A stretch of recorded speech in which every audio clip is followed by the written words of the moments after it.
Good morning guys. ഞാനൊരു typical വുമണാണ്. ചില ദിവസങ്ങളിൽ മൂഡ് സ്വിങ്, ചില ദിവസങ്ങളിൽ മടി, ചില ദിവസങ്ങളിൽ ഫ്രസ്ട്രേഷൻ, അങ്ങനെ എല്ലാം ഉണ്ടാവും. ഇന്നത്തെ ദിവസം അങ്ങനെ എല്ലാം ചേർന്നതായിരുന്നു. Very bad day. രാവിലെ തന്നെ കുറച്ച് ഹറിബറി ആയിരുന്നു, പണിക്കാരുണ്ടായിരുന്നു. സോ ഭക്ഷണം ഉണ്ടാക്കാൻ അമ്മയെ ഹെൽപ്പ് ചെയ്യലും അങ്ങനെയൊക്കെ.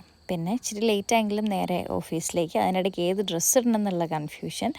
കംഫർട്ടബിളായിട്ട് നിൽക്കുക എന്നുള്ളതാണ് എനിക്ക് ഏറ്റവും ഇമ്പോർട്ടൻ്റ് ആയിട്ടുള്ള കാര്യം. ചിലപ്പം ഇന്നിടുന്ന ഡ്രസ്സ് ഇന്ന് കംഫർട്ടായിരിക്കില്ല, പക്ഷെ അത് 2 ദിവസം കഴിഞ്ഞിട്ടിടുമ്പോൾ ഞാൻ കംഫർട്ടാവും. ഉച്ചയ്ക്ക് തന്നെ വീട്ടിലേക്ക് തിരിച്ചു പോരേണ്ടി വന്നു കേട്ടോ. സ്കൂളിൽ നിന്ന് ടീച്ചർ വിളിച്ചു, തക്കടന് സുഖമില്ല എന്ന് പറഞ്ഞിട്ട്. വീട്ടിൽ വന്ന് നോക്കുമ്പോഴേക്കും ആൾ ഭയങ്കര കരച്ചിൽ, തല ഭയങ്കര വേദന ആണ്.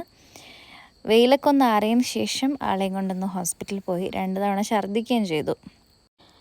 നാട്ടിലൊക്കെ മഞ്ഞപ്പിത്തത്തിൻ്റെ വാർത്തകളൊക്കെയാണ് കേൾക്കുന്നത്. പിന്നെ തലയുടെ ബാക്ക് സൈഡാണ് വേദനിക്കുന്നതെന്ന് പറഞ്ഞപ്പോഴും ഛർദ്ദിച്ചു എന്ന് പറഞ്ഞപ്പോഴും ഭയങ്കര ടെൻഷനായി. പക്ഷേ ഹീസ് ഓക്കെ നൗ. ഇത്തിരി ക്ഷീണമുണ്ട്, റെസ്റ്റ് എടുത്താൽ മാറിക്കോളും.